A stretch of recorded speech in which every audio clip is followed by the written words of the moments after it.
खराड़ी साहब जैसे ऑफिसर कह रहे खा रहे, मैं जो नौकरी कर रहा हूं मेरा दादा भी कर सकता था, मेरा परदादा भी कर सकता था, नौकरी क्यों नहीं किया? अवसर नहीं मिला, अवसर नहीं मिला मेरे दादा को। और हमको अवसर मिला वो संविधान की वजह से, और संविधान में ये प्रावधान हुए वो हमारे पूर्वजों की लड़ाई की वजह से, आंदोलनों की वजह से। ये बात हमको समझना चाहिए।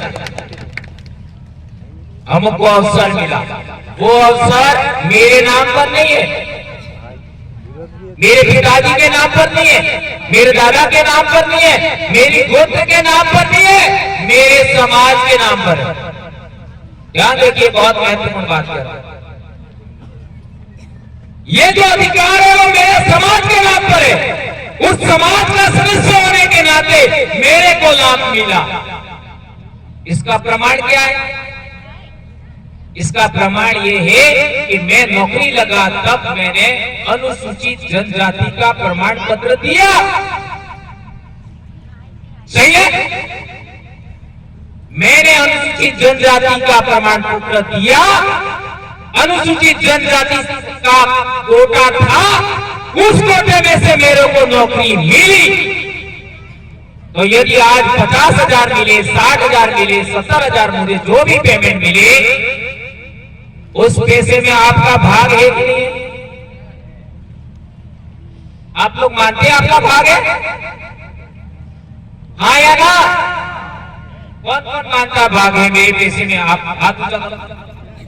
ये बहनें हाथ नहीं कर रही है। आपका भाग, मेरे को पैसा मिलता उसमें आपका भाग है, आपका हिस्सा है।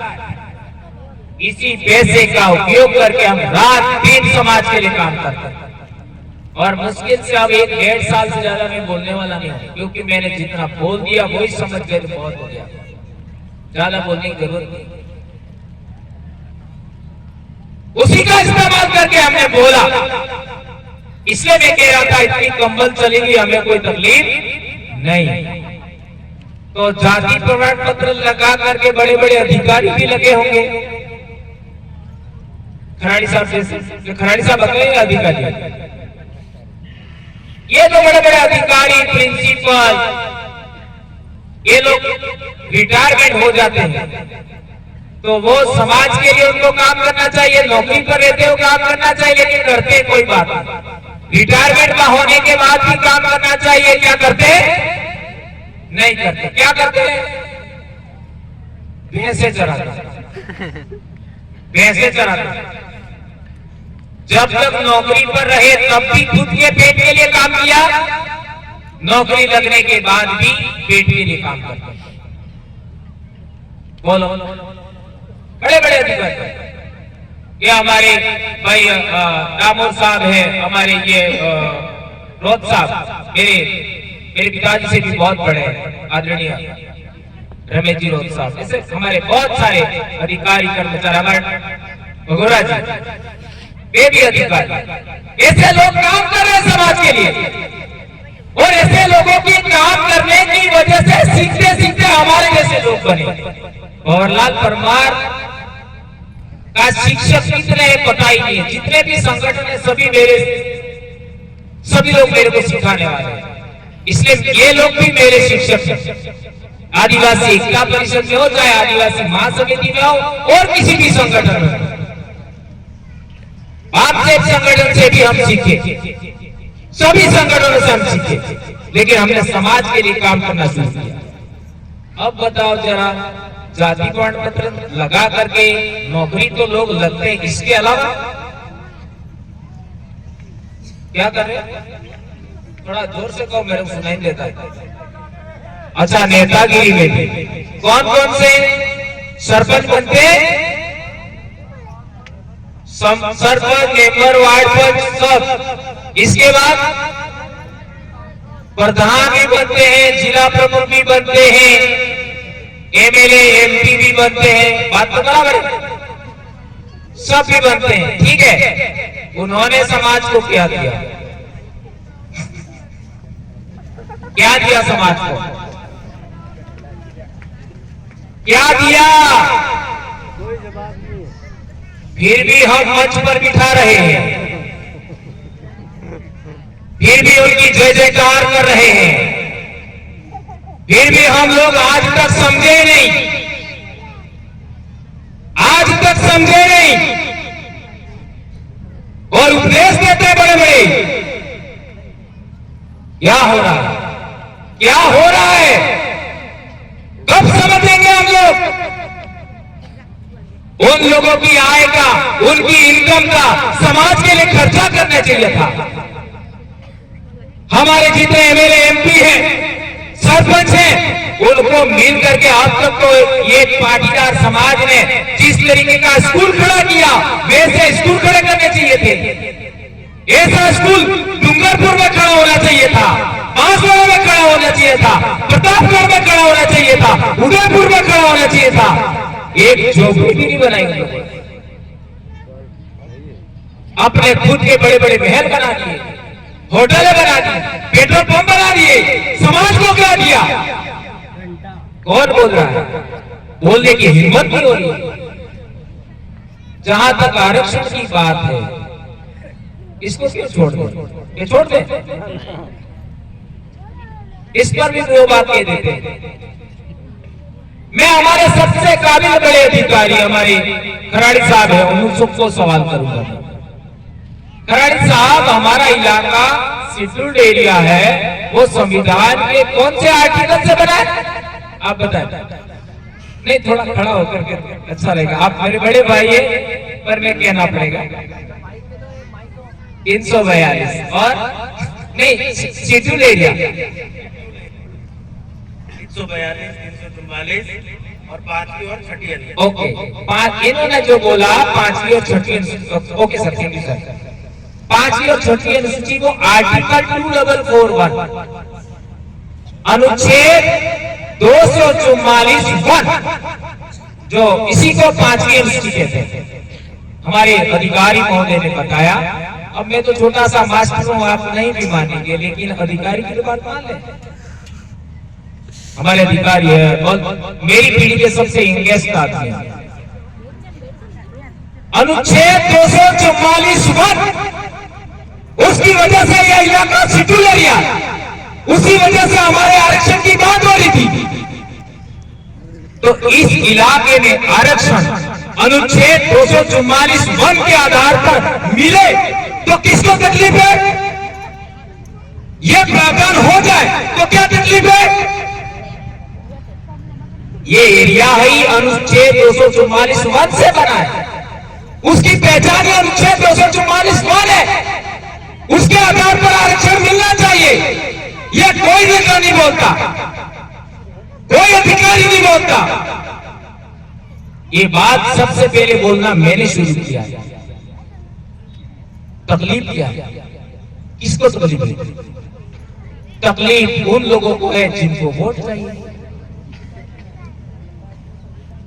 तकलीफ उनको है जिनको वोट चाहिए। इसलिए बोलने से कतरा दे। थोड़ी तो लाज रखो। जरा आधार माथे आना एरियो शेड्यूल एरिया बन्यो, अनास आधार माथे आरक्षण मिले, वो तकलीफ है। संविधान के विरोध में जाकर के 10% आरक्षण दे दिया गया। अब तो 45% से आगे भी बढ़ सकता है। सुप्रीम कोर्ट बोल चुका है। आर्थिक आधार पर आरक्षण हो गया, 60%, 70% हो गया। तो हमारे इलाके में 45 से आगे क्यों नहीं बढ़ सकता? क्यों नहीं बोलते? खाली गुमराह करने से काम नहीं चलेगा। और मेरे जैसे लोग बोलते हैं, तो जो लोग नादरे आए हुए हैं या नादरे लाए हुए हैं, ऐसे लोगों को आगे करके केस करवा देते हैं। ये पूछो ये बड़े बुजुर्ग, ये हमारे भाई ये दामोदर साहब है, हमारे रोज साहब, ये विजयपाल जी, हमारे भाई सुंदर जी परमार साहब और हमारे भगोरा जी, ये कितने दिन घूमे मेरे लिए। मैं आज मंच से ग्रैंड सैल्यूट करता हूं लोगों को। मुझे तो मालूम था होने वाला कुछ नहीं है, लेकिन मेरे लिए प्रयास किया यही बहुत है, प्रयास किया यही बहुत है। क्या गलत कह दिया था मैंने? कोई बताए मेरे को, क्या गलत कह दिया था मैंने? मेरे से पहले एक आदमी ने उदाहरण दिया था, वो भी मास्टर था, चाहता तो मैं उसका नाम भी ले सकता था।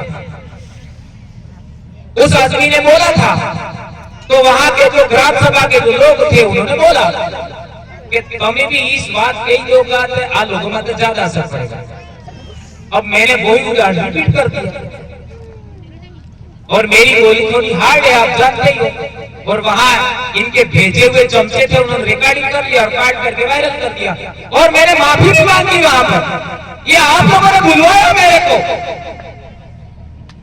मैं ऐसा बोलना नहीं चाहता, ये सब बोला, लेकिन वीडियो हमारा लोग उस समय बनाते ही नहीं थे, वो खाली इतना सा काट करके